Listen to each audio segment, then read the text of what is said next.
How are we doing now? We good? Great. So Sorry. Cindy, while I'm getting my screen up, you can talk a little bit about how we intend to cover amendments over the next 5 WASA Wednesdays. Okay, I can do that. We decided since there are actually 5 WASA Wednesdays prior to the voting period that we would cover 2 amendments each day, or each one of those days, and we're just going to go in order. But we can certainly answer questions on any amendments that might come up and on any one of those given days, because we realize maybe not all of you are going to be at all of the sessions. There are also 2 special time periods that are designated specifically for discussing all 10 of the amendments. That will be via Zoom. You'll be asked to register for that, similar to what you do for this. Those are on Wednesday, February 24th and Wednesday, March 24th. And those are scheduled at 4 p.m. for people that might have a conflict during the day and not be able to participate in that. So today I'm going to cover amendments 1 and 2. Can answer questions about those, but we can also address questions that you might have about any of the amendments. And I might ask that you go ahead and put in the chat that what your question is, and then we'll open it up afterwards. So there's been a little bit of misconception about this first one. I've had a number of phone calls and emails about this one. And I will tell you that a number of people think this amendment would be adding these sports to WIAA jurisdiction, and that is absolutely not the case. What this does is, this rule is in the out of season section. It would add flag football, 7-on-7 football, and sand volleyball to those sports that are considered separate and distinct, which would allow your coaches to coach those sports at any time. So that's really what it does. It opens up coaching in flag football, 7-on-7 football, and sand volleyball. I will tell you that I've done quite a bit of research on the sand volleyball. I think it's important for all of you to know that while teams are comprised of 2 individuals, it's basically 2-on-2. The rules differences are incredible. There's really a lot of difference, and it has to be played on sand. The sand courts are a little bit smaller than a traditional high school court, basically 4 feet shorter and 4 feet narrower on each side. But so it's smaller, but it has to be played on sand, cannot be played on grass, cannot be in the gym. I would like to also encourage you, there is the blog on the MyWIAA where you can go in and add comments about the amendments. I went through those day before yesterday. I think there's some really good comments in there. And I would encourage any of you that is a representative assembly delegate to actually go in there and read those to see what's being said around the state. So I see there's a question about a different one, but maybe I'll open it up. Are there any questions about number 1, this first one? Cindy, this is Brian. I'm the one that wrote this from Bethel. I wrote the amendment also.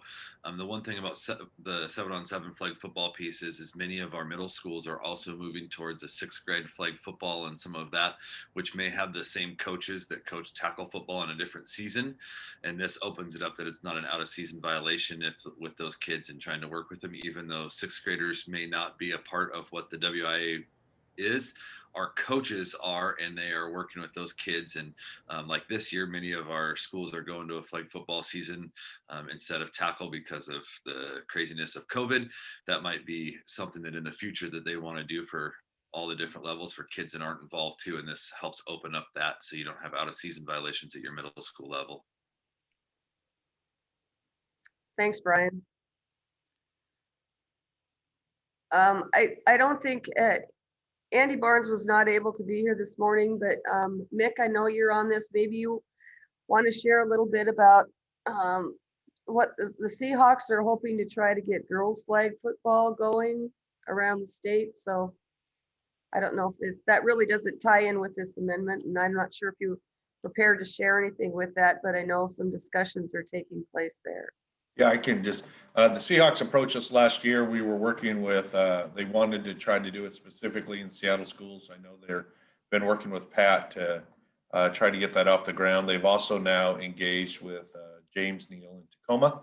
And so we're looking to get a pilot in place to allow that as they can run it as a club or however they want to do it. But the Seahawks are very committed. If you want to do any homework on it, the state of Georgia is very involved in this, and the Falcons are now also sponsoring it in Alabama. So it's a growing trend across the state, and the Seahawks are willing to invest to pilot it to see the interest in the state of Washington.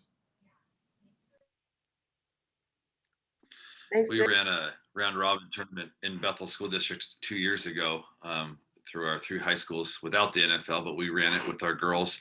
They had to practice 10 days prior and went through a whole process to do flag football. And we're still trying to do that. But I see Tom put it in the chat also.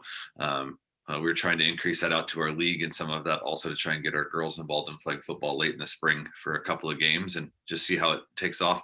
We had great participation in our little district round robin tournament that we ran. John, I just saw your question on there that you're asking if these sports could run year round. These are not school sponsored sports. Basically, this allows your coaches to be involved year round in these sports. They're not currently under WIA jurisdiction, but there are actually a lot of sport offerings, different clubs and different sports, as you just heard, that the schools determine that they want to do, that WIA jurisdiction does not apply. This just would allow coaches to be coaching year round.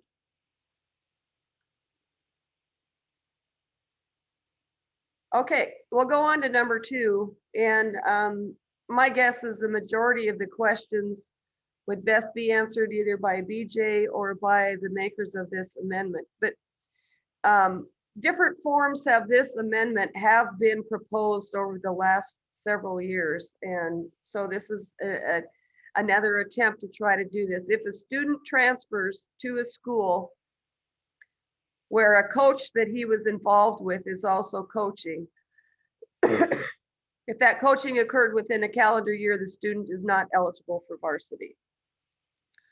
Also, if they had received personal instruction in weight training, conditioning from a person affiliated with a different school, and then they transfer to this school, again, they're not eligible for varsity. Do want to make sure that, and this says even if the family moves, they're not eligible. But the eligibility appeal process would continue to be in place. The appeal is always available for any student. BJ, you want to add anything on that one? I don't think so. And I think the intent of the writers of this is even the window of transfer that was approved a year ago would not overrule this. So the natural break between middle school and high school, when we have now opened that for kids to make a choice, if these things applied, they would not be able to be eligible at that new school. So we did ask that question, and that is the intent of the writers of this amendment. Don Erickson, could you clarify your question a little bit? I'm not sure that I even understand what you're asking there.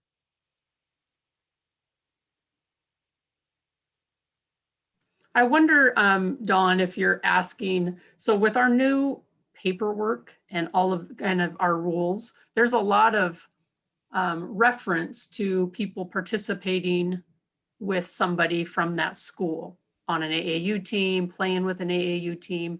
There's a lot of language in the new paperwork where we ask really specific questions about people you've been involved with prior to the transfer, which could result in an AD declaring somebody ineligible because of all of those questions.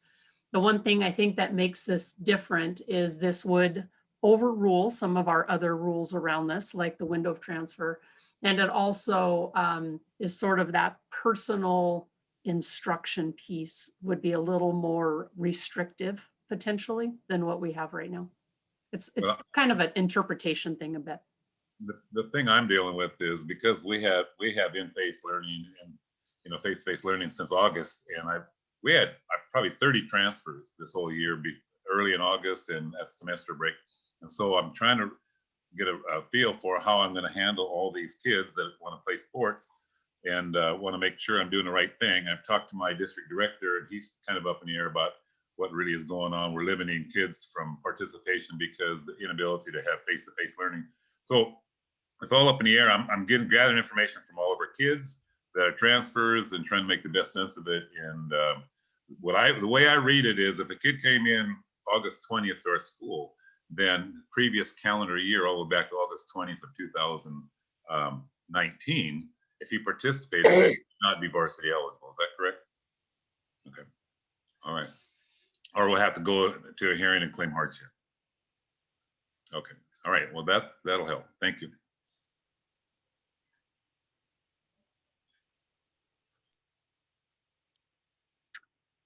BJ, I want you to take that one from Steve Bridge because I'm not familiar enough to answer that one.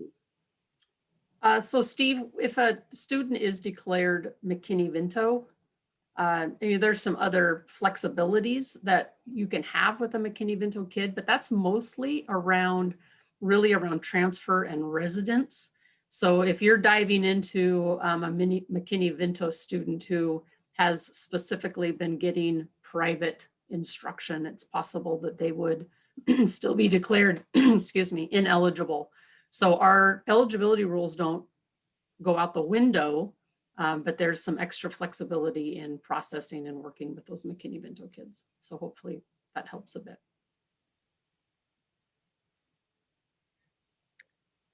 Okay, if there are no other questions, I guess I'll open it up to see if there are questions about any other amendments that you might have.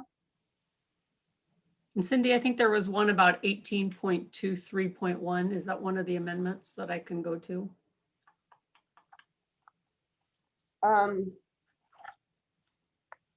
That's the one about 8th graders. I'm pretty sure that Justin's going to cover that later. Oh no, this one. Okay, yeah. What this does, it changes the definition of regular. Change from being schools could not accommodate athletes in a non-school sporting activity more than once during the season. And this rule now would change it to no more than once per week. It's basically giving your coaches a little bit more flexibility to be able to accommodate students who are participating in a non-school sporting event, yet it still allows or supports the schools in their ability to maintain their programs and make sure that they are a priority. So I'm not sure if that answers the question. Is Suzanne Vick on the call this morning? She's the one that wrote this amendment and does a fantastic job of explaining it. But are there any other questions about this particular one? Cindy, I'm on the call. Can you hear me? Yeah. I think you did a great job explaining it. I think the rationale was regular. The definition of regular was, I don't think, accurate in that, because regular would mean something that would be semi-consistent.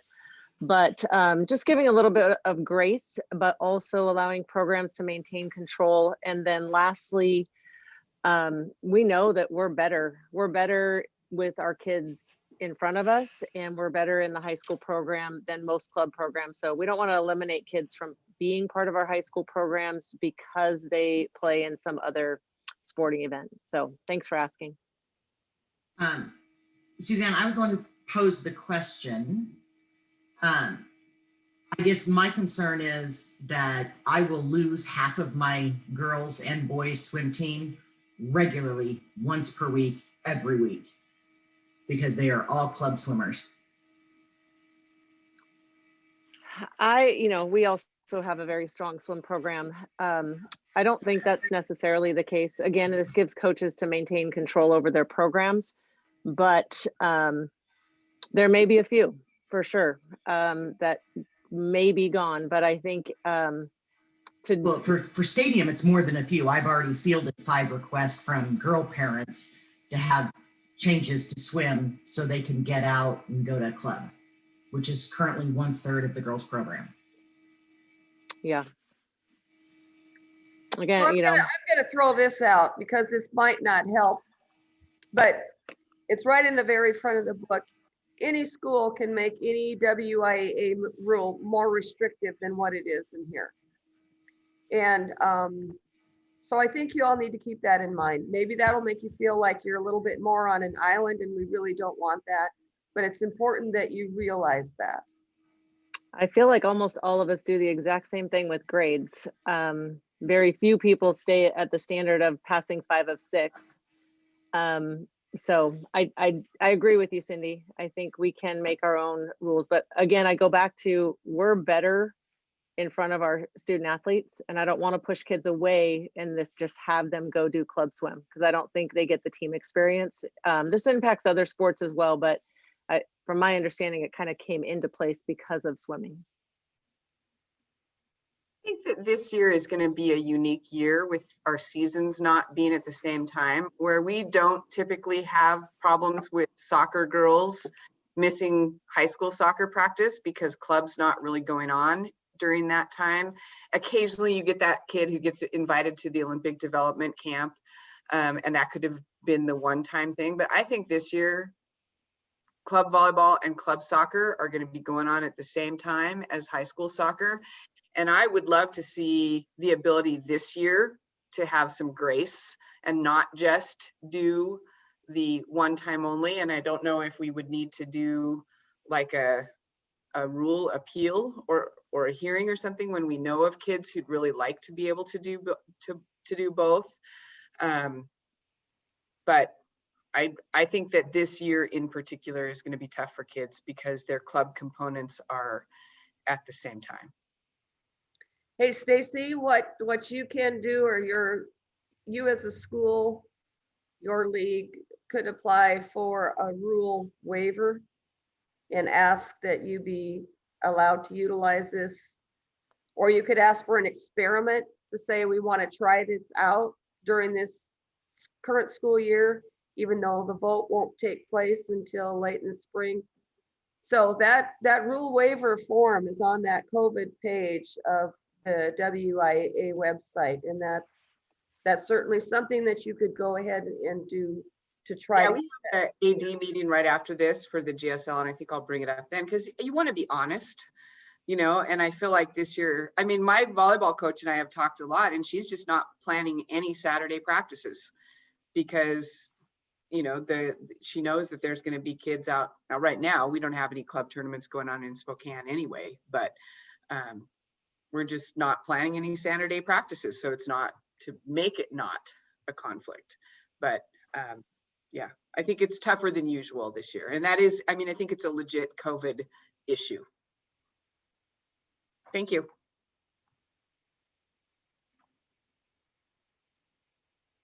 I think that's it on amendments for now, BJ.